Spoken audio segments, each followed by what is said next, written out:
Welcome to BAF Draft Episode 17. I'm your host, Gary Wilkinson, and with me, as always, is...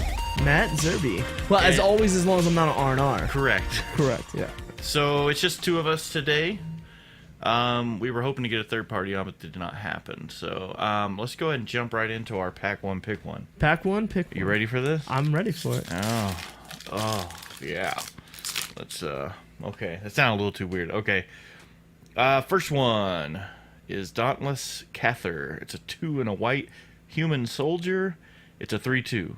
Cool thing about it is you can pay a white and a color, or white and one and white. Yeah. When it's in your graveyard, exile it and put a 1/1 flying.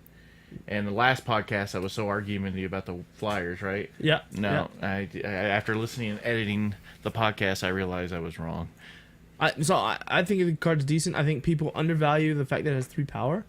Yeah. And I think people also undervalue the fact that you just get a flyer afterwards. Yep. So it's good. It's good and everything. And that card encourages trading. A lot of people don't like to trade. That card encourages trading. So I'm on board. Okay, second one. So that's Pack 1, Pick 1 right now. Obviously, it's probably going to change. So. No, that's not Pack 1, Pick 1. No. Right now it is. See, I just think... Hold on. We need to go on a tangent now, right? Just because it's the first card that we've looked at doesn't mean it's the pick. That's the way Pack 1, Pick 1 works. No, that's not the way Pack 1, Pick 1 works. We have to determine what card is worth picking to be Pack 1, Pick 1. Just because it's the first card gives a bad impression to the audience. Oh, I see. Let's say somebody was just listening to it and go, "Oh, these guys say it's Pack 1, Pick 1." Right? Well, they don't realize what you're saying is because it's the only choice available. It's the mandatory forced pack. Gotcha. Right? So that would not be that is not a Pack 1, Pick 1. Pack 1, Pick 1. No. Okay. But if you were forced this card, I would be happy. All right. Second one, Ghostly Wings. It's an enchantment. Aura. With an A-U-R-A. I don't know. I mean, whatever. There's no O in there, but okay. It's a 1 and a blue.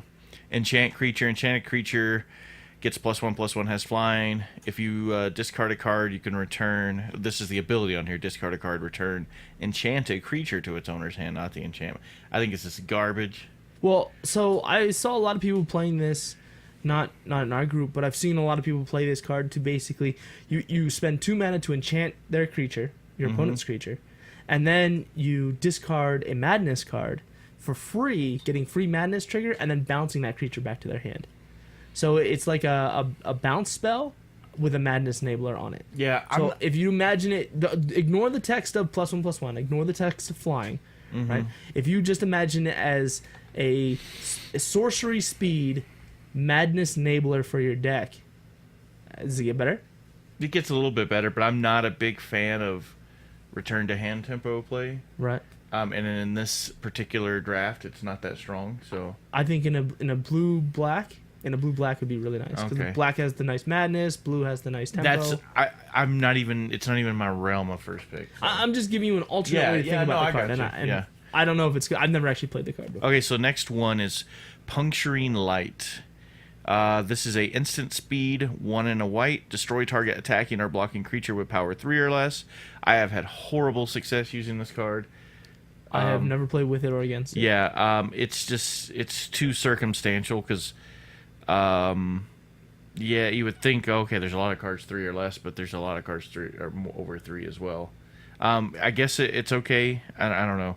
Like, I just haven't had any luck with it. Again, I have zero experience. We actually talked about this last episode, and I didn't know what to say about the card. Yeah. Still don't. And I was real big on it last time, and then I started thinking. I'm like, no, Mm-hmm. Okay, so next one, Drownyard Explorers, 3 and a blue. When Drownyard Explorer enters the battlefield, investigate. And it's a 2/4 human wizard. Let me turn that off. Get that little background noise off. There you go. It's a 2/4, so it's gonna be hard to trade. Effective. Well, I mean, yeah, if you're trading for a 2 defense, that's great. But and it does investigate, but it costs 4 as well. I mean, I'm not first picking it, but if it came back around and I was in those colors or I was doing something that was in the investigate, it'd probably be in my scheme. But I'd have to already. I think every blue deck wants it. Yeah. Every blue deck except blue-red, I think, wants that card. Yeah. I do because playing against... I played against 2 of them in a fly... When my opponent was playing a Flyers deck, and they were just great at gumming up the board. Okay. I had a bunch of those 1/1 lifelink vampires from discarding cards from Call of the Bloodline. Yeah. And I couldn't attack into it because, I'd just be throwing away vampires. And discarding a card, so being down a card, and they're up a card, and I'm getting no value from it at all. Like, the 1 life doesn't matter. Like, it's just a pain in the neck to fight through. All right, so next one, Ghoul Caller's Accomplice, 1 and a black. It's a human rogue. It's a 2/2 for 2. Its ability is if it's in your graveyard, you can pay 3 and a black, exile it, put a 2/2 zombie creature. Activate this only when you could do a sorcery, so it's not instant speed. Right. So that kind of just devalued that a lot. Well, the other one was the same way too. Oh, was it? Speed too, yeah. Oh, okay. So it's a 2 mana 2/2 in black. I would take that. Right? Yeah, because you need something. You know, it's gonna be your mid-level, mid-range card. I'm not super happy about it, but late game, if it died or you accidentally milled it or you purposely milled it, you can later get back a zombie out of it. But nothing in here so far is pack 1 no, for you. Okay. Nothing. Next one, Vessel of Nascency. It's a green. It's one of those vessels that you sack. This is a 1 and a green. Sacrifice it. Reveal the top 4 cards of your library. You may put a artifact, creature, land, enchantment, or planeswalker from among them in your hand and put the rest in your graveyard. This works great if you're doing Delirium. Or, I don't know, it does work okay in blue-green decks. I'm not first picking it. It's not my favorite vessel. I'd first pick it. I like the black one and the white one. Well, here's the reason why I'd first pick it. Okay. A couple reasons. One, it's amazing in werewolves, right? Mm-hmm. You play it on turn 1 because nothing's really happening. And then later on in the game, I wouldn't activate it on turn 2 unless I literally had nothing else going on. Yeah. But most of the time, you're going to play a 2-drop, 3-drop. But later on, when you're on turn 4, you can then, instead of spending your mana to not cast anything and just basically time walk yourself, you can pass the turn, do it on your opponent's turn. Your werewolves all flip, and then you get added advantage out of it. Yeah. It's a Delirium enabler, so I like that card the best so far, and I think it enables the most strategies, most synergies in this Okay. archetype. So that's my first pack 1 pick. Next one, another Vessel of Malignity, 1 and a black. That's the 1 and a black. Sacrifice this enchantment. Target opponent exiles 2 cards from his or her hand. That's my first pick. I really like this. No. Yeah, I do. So No, hard pass on that.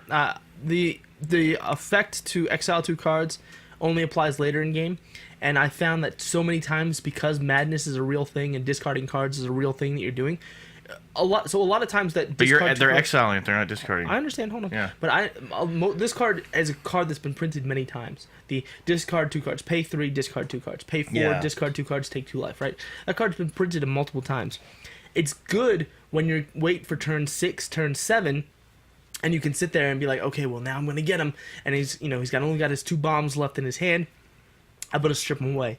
This format is so much lower to the ground. You're talking your 2s and 3s. And by the time you get to do that, your opponent's just going to have a bunch of land in hand.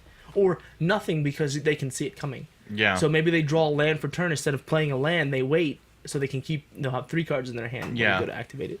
I think the value of the card goes down because it's an enchantment. Whereas normally it's up because it's an enchantment. Like whereas the last vessel is really good because it's an enchantment and you can do stuff later. This is bad because your opponent sees it coming. Yeah, I don't know. I've still had better success with that than this. It might have been because of what I built around that. You know what I mean? I got you. Next one, Uncaged Fury. If I was heavy aggro and had some evasion and it happened to come around, I'd pick it's definitely not first pick for me. It's a instant 2 and a blue. Target creature gets +1/+1 and gains double strike. Yeah. So it can get nasty, but I think you want a deck that has 2 or 3 tricks in it, and that's a nice one. Yeah. So definitely on the trick category, it's definitely up there. Okay, so next one, Cult of the Waxy Moon. It's a human shaman. It's 4 and a green. It's a 5/4. Whenever a permanent you control transforms into a non-human creature, put a 2/2 wolf token on the battlefield. If you grab this, then you're definitely locking yourself into those flip cards. There's werewolves. No, the stats on it are nice enough that I don't think you're locking yourself in. Yeah. But I wouldn't take the card until after I have werewolves. Yeah. Or those black vampires that flip. In a green-black vampire deck, that could be pretty gross. Silver Strike has 3 and a white. Destroy target attacking creature. You gain 3 life. That's good removal. It's good removal if you're defensive. I have played mostly aggressive decks in this format. Yeah. And an aggressive deck doesn't want that card. Yeah. I'm the attacker. You know what I mean? I don't want to wait mana for them to attack me back. No. Yeah. The game's going to be over before that's good. So I haven't played it with. I'm still picking this. This is my first pick. So that's my favorite white removal. So I haven't played with her against the card. Okay. Next one, Howlpack Resurgence. It says a 2 and a green. It's a flash. Each creature you control that's a wolf or a werewolf gets +1/+1, has trample. This is really good if you're doing the wolf thing. Negative. No? Negative. Not even for the flash? No. It is not good if you're a werewolf thing. Mm-hmm. It's what makes you want to be a werewolf. Yeah, okay, I gotcha. That's pack one, pick one, force werewolves. The whole fuel versus engine thing. But that is not just an engine. That's the space shuttle. Yeah. That's going to the moon. Yeah. And everybody else is going to be going on a pickup truck. Like, everybody else is still searching for what they're doing. You take that pack one, pick one, you are. So that's a bomb for you right there. That is beyond bomb. Okay, next one. Angel of Deliverance. This is a rare. 6 white. Flying. 6/6. Delirium. When Angel of Deliverance deals damage, if there are 4 or more card types among your cards in your... if it has Delirium, exile target creature and opponent controls. If it deals combat damage. Mm-hmm. Man, it's so tempting to grab, but I would not grab this. Because... It's too expensive. Yeah, exactly. By the time you're playing 8, the werewolves have already killed you. Vampires have already killed you. Yeah. Flyer decks can use it as a win condition, but I want to already be in a Flyers deck. I think it's a trap card. I think they printed a couple of really trap cards in this set, and I think too many people are going to see that it's a rare, see that it's a 6/6 Flyer with an amazing ability, and ignore or gloss over the 8 cost. Yeah. This isn't a format that supports 8 cost. Yep, so that's out. Okay, it's our first flip card. Autumnal Gloom. It's an enchantment. Gloom? Huh? Is it autumnal? Like autumn? Autumn. Autumnal? Autumnal. Autumnal? Well, no, there's not an extra vowels in there. Autonomal? No, autumnal. Like autumnal? Autumn? Like, I thought it was like autumnal gloom. I don't know. We'll have to ask, what's his name? Marshall? Yeah. Sutcliffe? Autumnal Gloom? Yeah, well, it looks like autumn in the picture. Yeah. Well, no, I know. I'm saying Autumnal Gloom. Yeah. 2 and a green. It's an enchantment, and it's got Delirium, but the first ability on it is you pay 1 black. You don't tap it. You just pay 1 black, put top card of your library into your graveyard. And then, basically, if you have Delirium at the end of your end step, then the thing transforms into a 4/4 trample hexproof. That's pretty nasty. I've heard scary things. Yeah, I mean, you're locked. I mean, I'm not first picking it, but I'd probably grab it if it came around if I was into green at all. Because it looks pretty cool. I've heard scary things. I don't believe them. Yeah. I don't believe the stories. I mean, it is just a 4/4 with hexproof. I mean, it seems... If I had 2 of the green vessels, and took that, I think I could reliably get it to activate. Yeah. Because the thing about turn 1, drop the vessel. Turn 2, activate the vessel. Power your Delirium. Turn 3, play that, flip it. You have a 4/4 hexproof trampler on turn 3. I mean, that's magical Christmas land of magic. But I'm not really sold. It's a tree folk too, so doesn't fall into any of the themes that could boost it as well. Right. Okay, so next one is our foil. Alms of the Vein. That is a 2 and a black sorcery. Target opponent loses 3 life and you gain 3 life. It has a madness cost of 1 black. That's my new first pick. I've used this many times with many success and I'm very happy with it. But I mean, yeah. That's your first pick? That's my pack 1 pick 1. Yeah. Yeah. Wow. That card's not even remotely playable. I disagree. No, because there's so many good madness cards. Yeah. That is not a card you want to be activating. I think that's a great madness card. So. Well, yeah, it has the word madness and it costs 1 black. But what are you getting out of it, right? You can't change board state, right? No. You're not going to fireball somebody out with those cards, right? Is it worth the 3 mana? Let's say you don't have madness. Is it worth 3 mana to cast the ability? I've cast it for 3 mana too, and 1 gains with it. So. Well, but I mean, would you have won the game with anything else? If you had played a 2/2 in the same scenario, if you had played, because it's direct, it's life loss, direct, damage to somebody. Right, but so. At what stage of the game are we talking? They have to be at 3 or less life. How are you not just killing them by swinging? Board state gets stale or whatever. So right, and so or you do that early. How many times does board state get so stale that 3 damage makes? A lot of times. I've seen it actually happen in this format. That where 3 damage can actually make that much of a difference. Me and you, we had 2 games, or 1 game that was like that for sure yesterday. Right, you were at 2 life. Yeah, you were at 3 life. I believe you were at 3 life. Yeah, Every time my opponent has played one of those, I've always been happy. Oh. They've just wasted a card. I have had great success with it. So now I've played it 2 times very aggressively, like where I have 2 or more in my deck. So Yeah, it's an absolute waste of a card. It does not come. Nothing in this pack comes close to Howlpack Resurgence. well, I'm still okay. Silver Strike is still good. Not even close to Howlpack Resurgence. Yeah, Howlpack Resurgence has flash, so all your werewolves flip. Then you can swing. Your opponent makes their blocks. They all become +1/+1 and trample. That is phenomenal. There's so many wolves in this and werewolves. You know the human side of werewolves are still werewolves, right? Yeah. Yeah. So all your 2/2s for 3 are now 3/3s for 3, and then when they flip, they're now 5/5s, like even the common ones. I'm still. I mean, it's great. I mean, if you had a couple of those, that's solid. But you only need one. Yeah. You could one, and you're forcing werewolves. Yeah. 1 and force werewolves. Gotcha. And in this format, it's great because you can see if the guy upstream from you who's passing you cards is playing werewolves. If they're not, then you have all the werewolves. Yeah. And you can see a couple cards up. And just because you're giving away the information that you're taking werewolves doesn't mean anything, because werewolves are playable in other strategies. But with Howlpack, it's beyond. I'm still going with that, man. The arms? No. Yeah, it's just until it epically fails me. So I'm going by experience and what I've used in decks, the types that I construct too. So maybe I'm wrong, and you're gonna say no. Maybe you're wrong. You're gonna say I am wrong. No, you are wrong. So are we gonna do another pack one, pick one? Or are we gonna? Yeah, let's do another one. Okay. So that one was kind of I thought that was kind of a weak pack. That you don't understand Howlpack Resurgence. Okay, let me ask you a question. Have you played werewolves yet? Have you drafted werewolves? No, I've not drafted werewolves. That's the problem.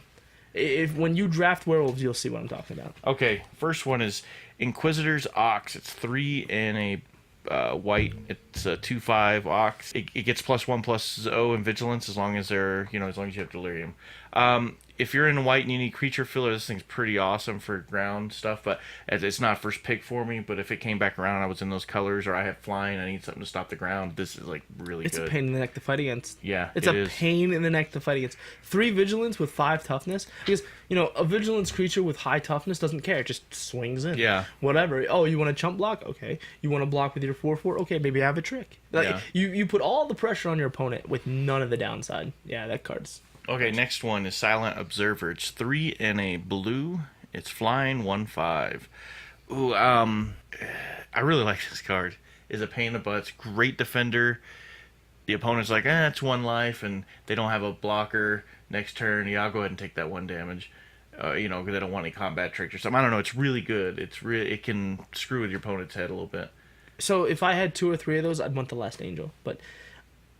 I'm not for. Yeah, it's not first pick. I mean, if it came back around and I got into flying, I'm grabbing that. But it's still a decent card. So I'm not sure how good it really is. Yeah. But it's that wall. It's the wall strategy. In my control deck, I want it. Yeah. I don't care about the fact that it's a spirit. That has nothing to do with why I'm playing. Here's another one that's fallen into this whole. I mean, jeez. Alright, so Moorlander Drifter.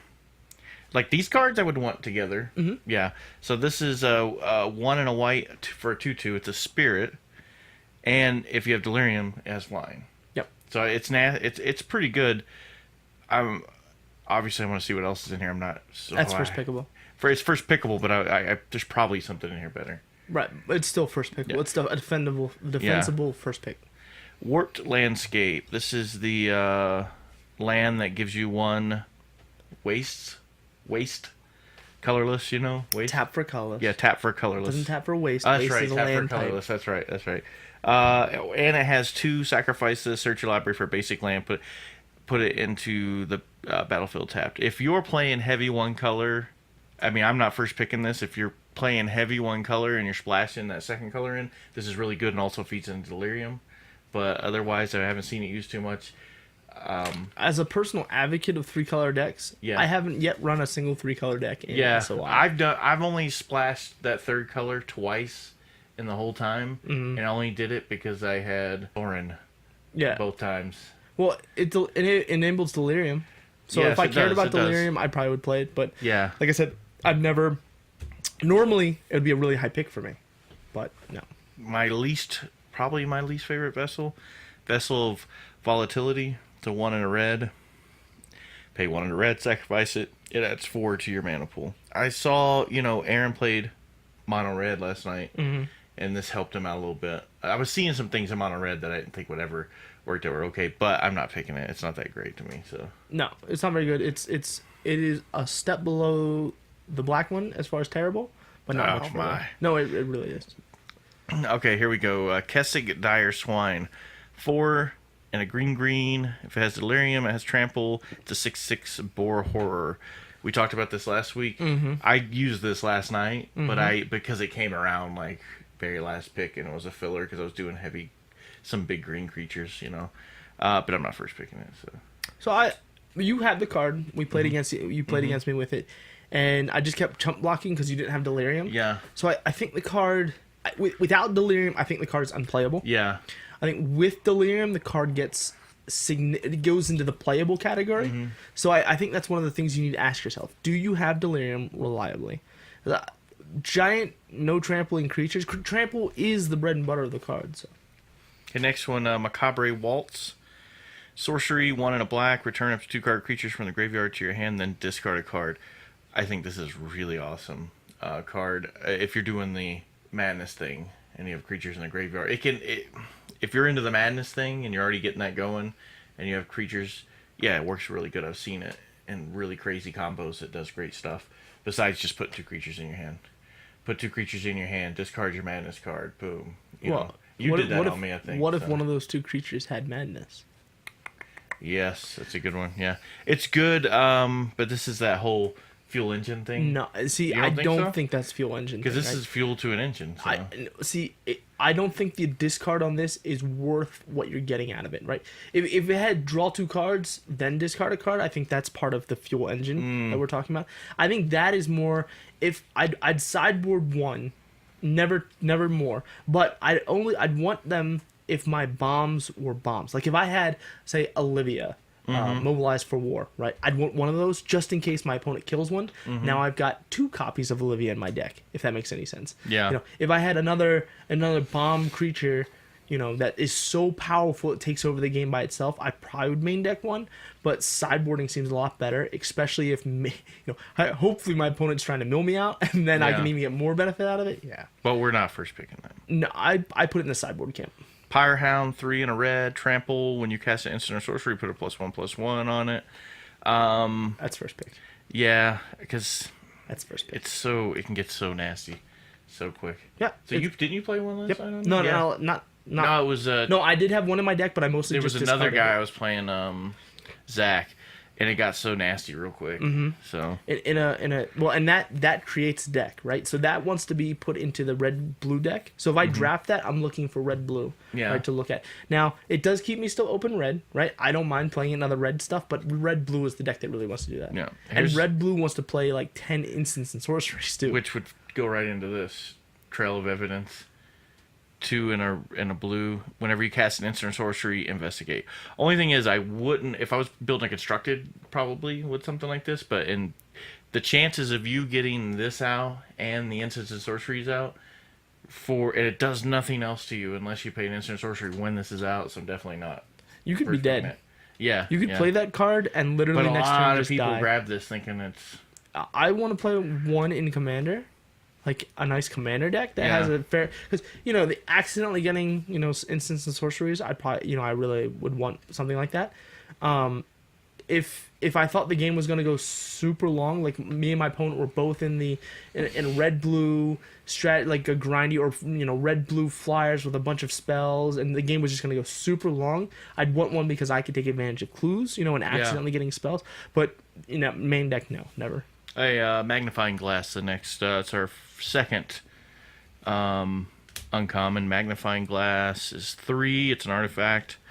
Add colorless to your mana pool, tap it, or you can pay 4 colors or 4 of any color, tap it, and investigate. It's so expensive. I'm not picking that. I mean, it's still, if you were running an no, it's just expensive, man. I think curves. In this, like you're in 1 drops into 2 drops into 3. Well, let me clarify. Mostly not 1 drops. So 2 drops into 3 drops into 4 drops into 5 drops on curve is so important in this format. And it's that you don't have time to do. Yeah, it doesn't fit into that. You're gonna miss a creature drop. Now, if this was in Rise of Eldrazi, it would be a whole different situation, right? Because you want to play these big giant bombs. All right, so this is next one's Foul Orchard. It's the green, black land that comes in tapped. You either or put that to the side. Unless you're already in those colors and I haven't had an issue with mana fixture unless I splash that third. So so that's out of the question. Oh, tireless tracker. 2 in a green. Whenever a land enters a battlefield under your control, investigate. Whenever you sacrifice a clue, put a +1/+1 counter on tireless tracker. This is a really nasty card. I'm first pick it. This is my first pick. Oh, of course. Yeah. Well, because it is the engine and the fuel all in one card. Yeah. All you have to do is play land, which you want to do anyway. Sacrifice clues, which you want to do anyway. And it has decent stats for it's a 3-cost 3/2. Yeah, which is totally playable. Yeah, easily. There's nothing to hate about that card. Yep. All right, so next one is our flip card, Neglected Heirloom. It's an artifact. Costs 1 to cast. It's equipment. You pay 1 to equip. It gives creature +1/+1. When equipped creature transforms, transform this. So when this transforms, it becomes a 3/3 equipment with first strike, equip 3. If you have to be playing flip cards for this to work. I'm not first picking it. If I was into flip cards at all and it came around, obviously I'm not first picking it because of that. I've seen it work pretty nasty when it did work, but it has to be, I think the trap is that it doesn't do what I want it to do in werewolves, right? So I think that's when people think flip cards, they think, oh yeah, werewolves. Let me put it in a werewolf deck, right? I don't think because it doesn't have trample. Trample means that you don't really want to put it into werewolf because werewolves need the trample, right? They're already 6/5s. They're already 7/8s on their own. They don't need more power. They don't need first strike. That's not something they need. They need trample to get through the damage. I think where that really shines is if you have like Falkenrath Aristocrat. That's the Arab Falkenrath. Arab Falkenrath, the one that's the one in the black. It's a 2/1 flyer. Discard a card. It flips, and then becomes a 3/2. It's easy to flip. It's easy to flip. Gives you nice value. I think if I had 2 of those, I'd want one of the blade. All right, so we got a foil, another foil. And it's a rare. Confirm Suspicions. This is a really expensive counter spell. It's rare? Yeah. Is it really? It's 3, a blue. Counter target spell, investigate 3 times. I don't know how I feel because I haven't seen anybody play it. So, because it seems so expensive to counter a spell. Of course, by turn 5, maybe you're countering a pretty big important spell, but that investigate 3 times is kind of cool too. So, like, would you pay? I don't know if that's the right way to look at it. It's like counter spell, the old counter spell, blue, with investigate. Like, if I had a spell that just said investigate, pay 1, which there already is one for green that does something better. If I had a deck where, let's say, okay, so let's go back to the last pack, right? I first picked Howlpack Resurgence, okay? Then next pick, I take 2 or 3 green werewolves, right? No red werewolves are coming. I look down and I see that the guy 2 people down from me is drafting all the red werewolves. I'm like, uh-oh, I have a problem. I'm drafting the green werewolves. He's getting all the red ones, so I can't make a werewolf deck. Yeah. Now I have to come to a different strategy, and I have to go of more of a control werewolf type deck. Yeah. I could see an argument made for running a green-blue werewolf deck with counter spells, so that when I don't do anything for my turn, my werewolves flip, my opponent goes, oh, well, he just didn't do anything because he wanted the werewolves to flip. Let me cast 2 spells. They go to cast their first really powerful spell, or maybe they cast, a 1-cost spell. They're like, oh, okay, look, ha. Then they cast their bomb, and you counter it because you have mana up. Yeah. That's where I could see the card shining. Is that a viable strategy? I have no idea. That's a very niche scenario. I'm definitely picking this, and people, when this pack goes around, because there's other good cards in here, people are going to see this foil rare, and there are just going to be somebody grabs it because it's foil rare. So and they're gonna grab it because they think that, oh, I need to hate the blue counterspell. Yeah. I don't like counterspell. I personally do not like counterspell in draft. Because if I'm doing it, I'm going full out. If I'm going to do counterspell, what I'm going to do is have like small evasion, like little things, and I'm doing full return to your hand, full counterspell, full tempo counter, the whole deal. If you're not all the way into it, it's kind of like like you said with the creature thing, like it'd be better just have a creature trade for a creature, right? And then maybe you win that battle and you have that creature for the next to attack for more, other than just you traded a card for card and it might not even been the great value. So the problem that I find with most counter spells is yes, it lets you hit planeswalkers or their super big bombs, but removal spells are just so much better, right? You're dealing with a real issue, not a hypothetical threat that they might have in their hand in the future. Because you get to choose, yeah, you get to choose on that, but it's like, well, I'm holding this. I don't know. Yeah, I agree. But maybe they only play. 1/2/2. Do you want to counter a 2? You want to spend 5 mana to counter the 2/2? Yeah, Roshan. Yeah, Roshan telling me something in Arabic. Not Arabic. What is it? That moment was brought to you by Roshan. Yeah. Roshan, for making calls because you have no other option in Afghanistan. Yep. Okay, so I'm about ready for a top up here on coffee. Okay, let's talk about this crazy last night. I did not think... How many people we have show up? 13, yeah. I did not think 13 people were going to show up. We had 3 new guys. Mm-hmm. We had... Well, one of the guys was there last time, didn't know that, like, he should say something. He just sort of awkwardly stood off to the side as we were getting ready for Magic. Then, no, get this. So it was after we did the draft, after we made the decks. That was the guy who volunteers for the Yes. USO? Okay. It was after we had done round 1, and he comes up to me, because I was walking around. I'd finished the match early. No, I had the bye. That's what it was. I had the bye. Wait, so there was a 14th guy there? No. This was okay. last You were week. just talking to him afterwards. Yeah. Oh, okay. So this is during the thing. He's like, oh, so you guys play Magic here? And I'm like, yeah, we got these giant tables. You're 2 feet from us. Yes, we play Magic. He's like, oh man, I wish I had known I'd play. And I was like, you've been sitting here the whole time. You should have said something. Like, this was last night? No, this was the a week night ago. before. Oh, no, this was okay. a week ago. Gotcha. So then I was like, oh yeah, you should have said something. Like, we already did the draft, and he's really excited. He's got a Dragon Commander deck he's gonna bring out. Oh, okay. So he's coming tonight. Well, I don't know if he's coming tonight, but he's having his cards shipped out Gotcha. here. But fortunately, we welcomed him into the group, and we sat down. He got a chance to draft with us tonight. That was cool. Yesterday. Now, not last week. I think it was Tuesday. We had another new guy that just got here. Yep. He's into like modern pretty heavy, so he's got his modern stuff coming. He didn't show up Saturday, so we'll see. And then I think mostly schedule. Yeah, it's a lot of that's schedule. part of the problem that we have, which is good about having the different groups that we have. Yeah, and then we did the vote. Yeah, I have to have the heat off, man. Or the ACO. We did a vote to see, if we're gonna do 2 tables, 1 table. Obviously, and then you even put out like kind of a poll on Facebook today. I saw. Yeah, just to ask people what they thought of it. Because I like 8-man pod. Right. I don't mind 6-man pod and cube or whatever. If I'm paying to come to a draft, I hate 6-man pods. But I don't mind it going a little bit past. It's like 8 to 10's my sweet spot number. You know what I mean? Anything above that or below that, I don't care for too much. And I'm cool with splitting it up, but I still had fun last night, Well, the choice came down to running a 13-man pod or a 6-man, 7-man pod. Like, it was the worst of both worlds. For the pre-release, we did like an 18-person pod or something like remember, that. that's pre-release where you're opening sealed packs. Yeah. Right? So Plus, we did 4 rounds. Yeah. So if we had, say we had 13 people last night, and we could pull 4 rounds off, I'm cool with that, And then it screwed everything else up because we only had so much other free product.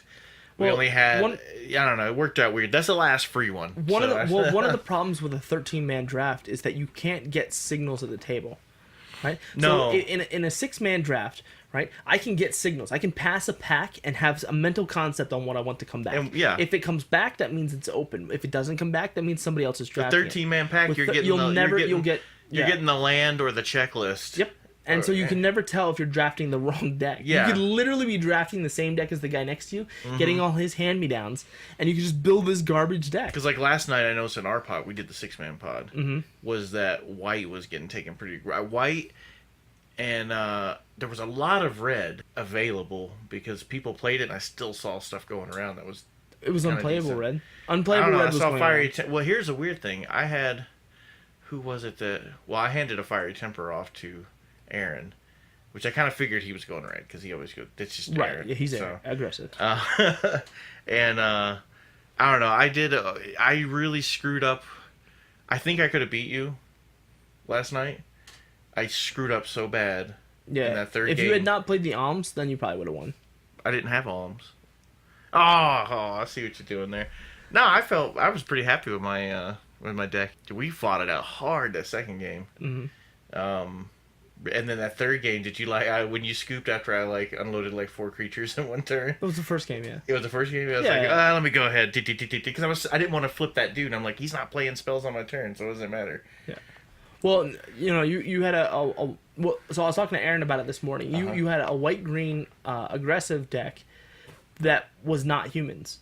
The white green is a human tribal strategy, but you were doing it with gloom spiders. Mm-hmm. It was gloom 3/3 for 3 spiders. And so, I got really land flooded, and so my little 1/1 vampire tokens couldn't match up to your 3/3 gloom spiders. The problem was in the later games, the gloom spider was definitely a downside because I was so aggressive, and I can't block, and you can't block. But the problem was since you can't block and you didn't attack, it was almost as though you spent 3 mana and just and that's when we went into third game. I had pulled out one of those. I put in a. You had 4 or 5 of them, the gloom spiders? 3 of them. Okay. I pulled out one and put in Root Out. Okay. For your Call of the Bloodline, because that's so nasty. Yeah. I beat your Call of the Bloodline without getting rid of it, so I was happy about that. And you got flooded, but I had a lot of Investigate, which allowed me to just draw into more than creatures. So. Mm-hmm. And in game 3 is when you just got mana screwed. I 2 mana. I had 2 white mana, 2 Thrabins in my hand, and some other stuff that was more than 2 cost. And a couple of more white. I had a lot of white. There wasn't a lot of white in that deck to start with. Yeah. I should have mulliganed. I was like, well, if I get a white, I can start getting these Thrabins, Investigate, and I can get a. And it was like. You already had me down to. I was black. I was black red vampires. Yeah. And so you stumbled. I pounced, and it was over. Oh, it was bad. If I had mulliganed, I think I would have had a fighting chance because it was really weird. I don't know, man. It was just the matchups were really kind of weird. Because then, Aaron kicked my butt. He just stomped me, man. He just these huge, and he had these creatures out, right? And he wasn't really being aggressive. Mm-hmm. So, I think he could have swung, took out some of mine, and he had the opportunity to flip Westvale Abbey. Yeah, he had enough creatures to do that. I kept drawing land. Yeah. And I couldn't play a spell, so all his stuff flipped. And the one that gives them all your wolves, or all your creatures +1/+0 and trample. Oh, it was just derby, man. Yeah. And then he had the one where you sacrifice. He was going to play this, kill off one of my creatures. It had the skin invasion on it. Flip it over, swing at me too. And then he was able to swing for 19 at me in one shot. Yeah. Or do the Westvale Abbey and just win that way. Multiple avenues to victory. and because I splashed that third color, he could kill your splash. It was the worst against him because he ran those land destroy cards do 2 damage. Structural Architect. And I knew he had them from playing. He goes, "Hey, how many colors you playing?" I guess you'll have to find out because I didn't want to tell him. Right. Because I knew that's when I knew he had that crap in his hand, and I'm like, so I had. He actually said that card. I kind of wish he was here. He's flying on R&R, but I wish he was here because he actually said he liked the structural destruction, whatever it's called, the 3 in a red in the mono red deck, and what he damage. Was doing. Dude, it worked. I saw it work so effectively. He played Ryan first round. Mm-hmm. Yeah, it's kind of weird. I think he could have taken you out with that because it was imagine mine with the overpowering amount of creatures, but they're all able to attack it on steroids, and he was able to get it out quick. He didn't have enough creatures. His creature count was too low. Wow, he was only running 6 instant or sorceries, I think. But he had a bunch of those vessels. He had a bunch of those vessels and a bunch of other he was running 2 vessels. Yeah, I see what you're saying. I don't know. We'll see.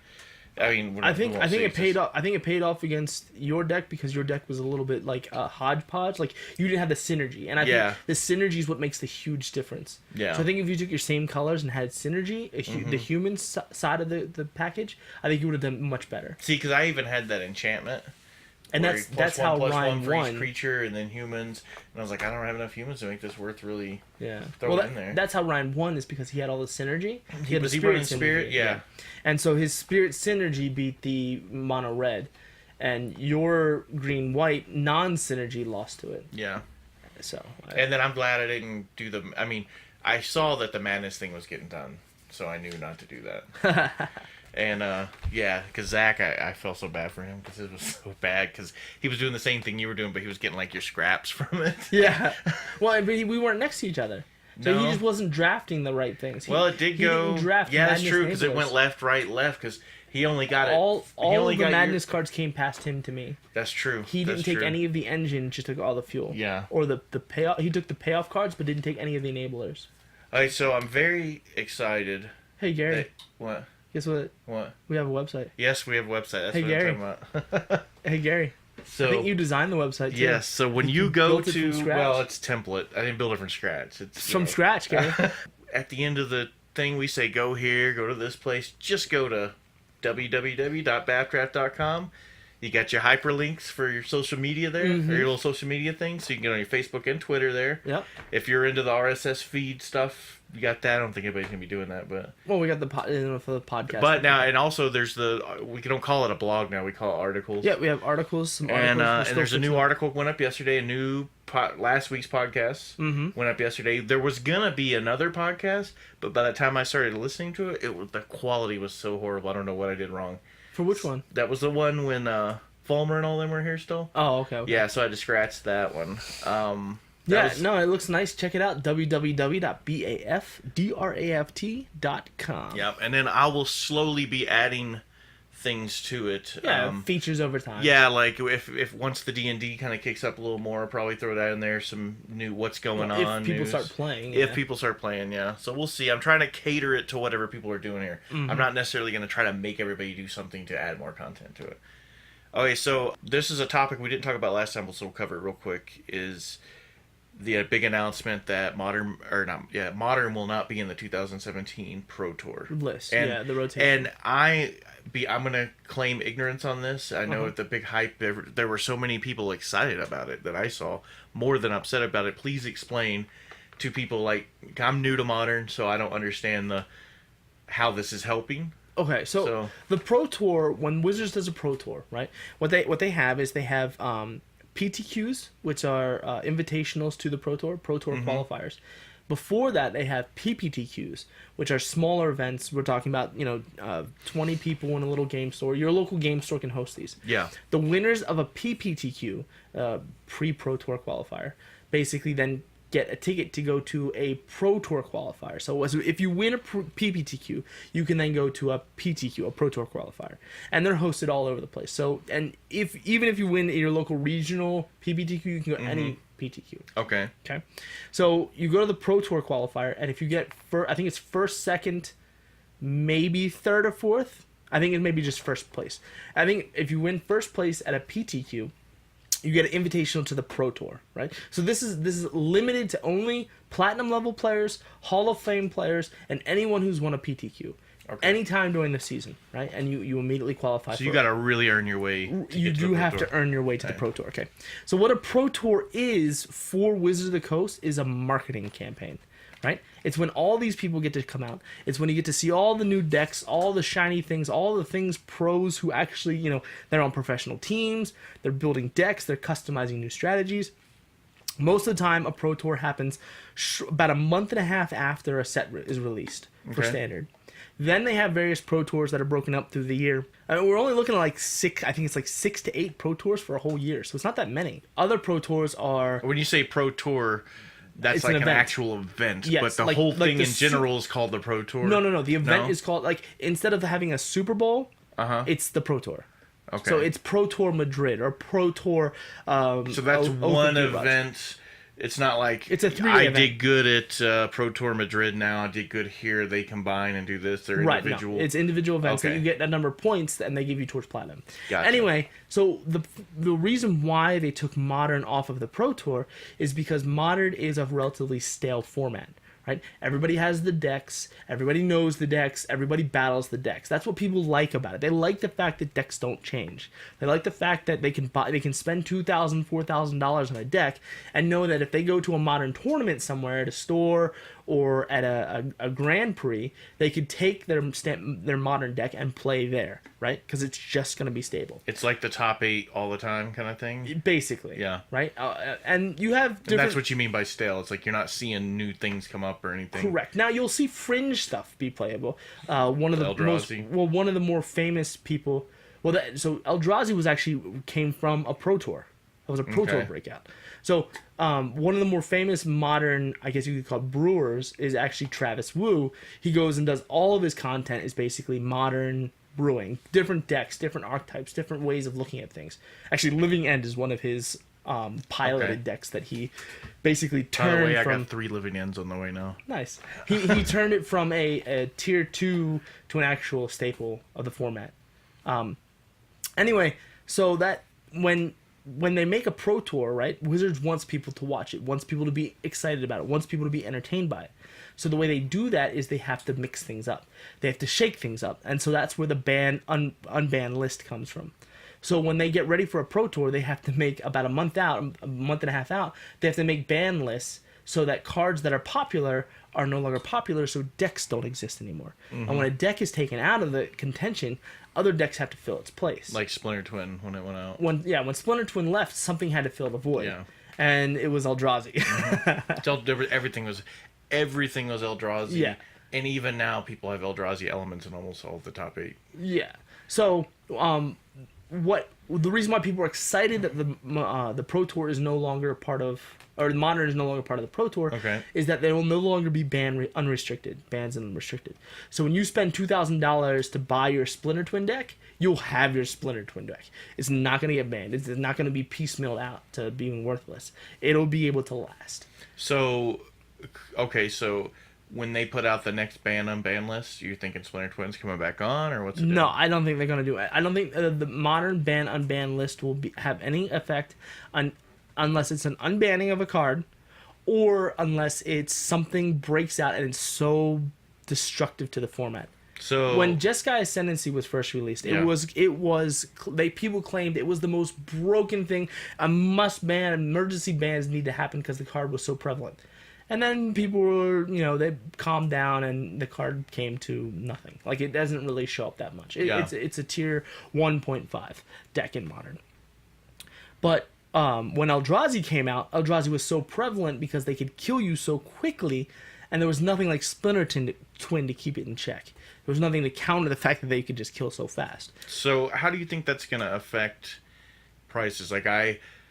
It'll stabilize prices. They were not going to crash or nothing like that. No, other than stuff like Ancestral Vision, which spikes and probably is going to go down a little bit. Just because Pro Tours aren't having tournaments doesn't mean your local game store will have a tournament. Doesn't mean Star City Games doesn't have tournaments. Big Modern tournaments. Yeah, big Modern. They have. You can go to a Star City Games weekend and play Modern there. You could go to a Grand Prix and still play Modern. One of these days I'm going to go to Star City Game. It's in Virginia. We're at Virginia. Have tournaments all over the place. Oh, okay, but they're on the eastern half of the country, and Channel Fireball's on the western half of the country. Oh, I didn't know Channel Fireball was on the west coast. Okay. Yeah, they basically split the country into two, if you will, and they sort of keep neutral bounds who hosts tournaments and stuff. Gotcha. And then they host tournaments through local game stores. So Star City, if they host a tournament, let's say at the Gathering Place, if somebody has a game store called the Gathering Place, we'll say the Boardwalk. No, the Gathering Place. No, the Gathering Place, because they gave us tons of product. We call out to that's the joke. All right, so let's say Gathering Place wants to host a Modern Star City Games endorsed event. Yeah. Right. So they pay a certain amount of money to Star City Games, and Star City Games will send them basically this tournament kit, if you will, right? And so then Gathering Place can basically say on the website, hey, we're having an invitation, or hey, we're having this Star Cities tournament. We're going to have a Star City, a Star City recognized judge, Star City promos, Star City, the package that they give us. Then they'll advertise on Star City's website that the Gathering Place is hosting a tournament, and then proceed to host the tournament. And it'll have Star City endorsement for a Gathering Place, which is going to grab people from out of state probably coming in, and some occasions. Some, and in the store, depending on how big it is.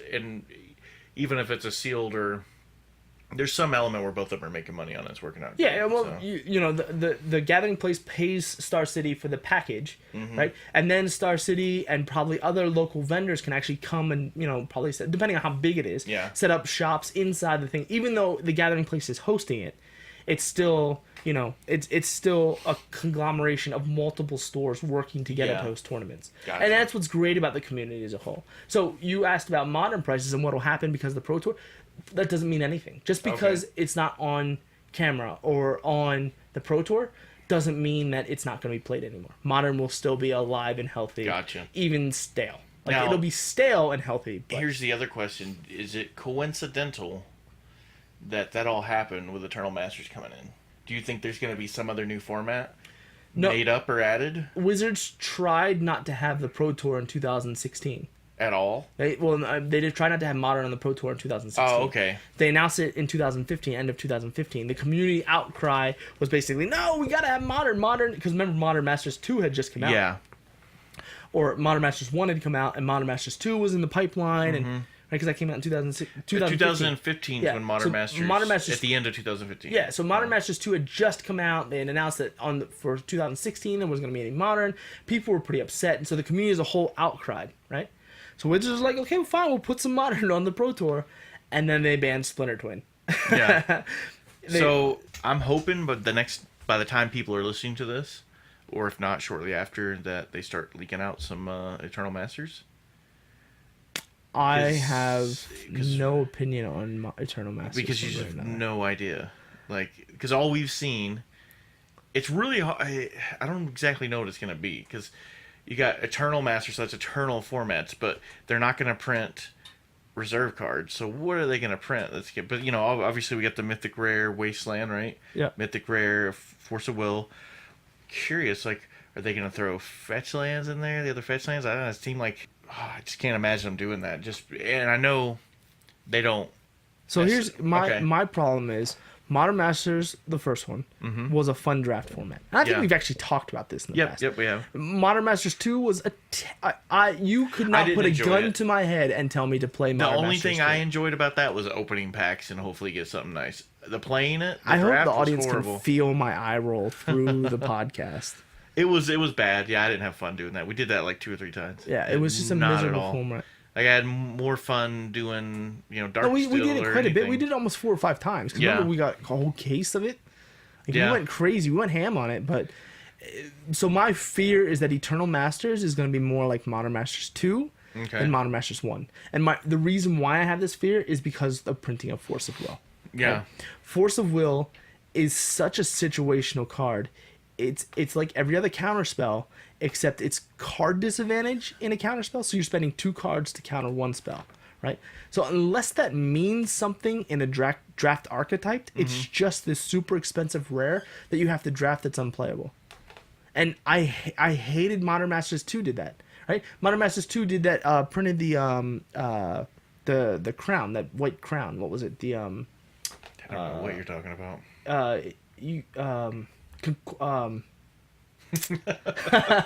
It's embarrassing. What's it? It's the one that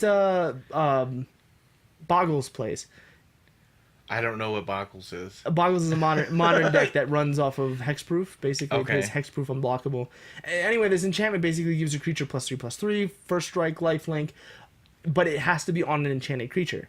Gotcha. Okay. The only other enchantment that they printed was Fervor or something, +2/+2. War Paint, I think it was. Creature has +2/+2 and must attack each turn. Was the literal only other enchantment that the only other aura. Well, positive aura. All the other ones tap creatures. Oh. So you could play this rare that you'd find, but it was unplayable. Does that make any sense? It's a bomb rare that you couldn't do anything with because it wasn't supported. And so stuff like that Modern Masters 2 had a lot of. I think Tarmogoyf was unplayable. Tarmogoyf was just a bad card, in the draft format. There was nothing that supported. There was no Delirium. Very easy to give players Delirium in Modern Masters 2 and to make Tarmogoyf a good card that actually is playable. So we'll see. I mean, I'm not excited for it. You're not looking forward to it. You are thinking very pessimistic about it. So I will draft it probably once or twice, and depending on what the community has. I just want to see what's in it because I'm probably gonna do that whole box thing.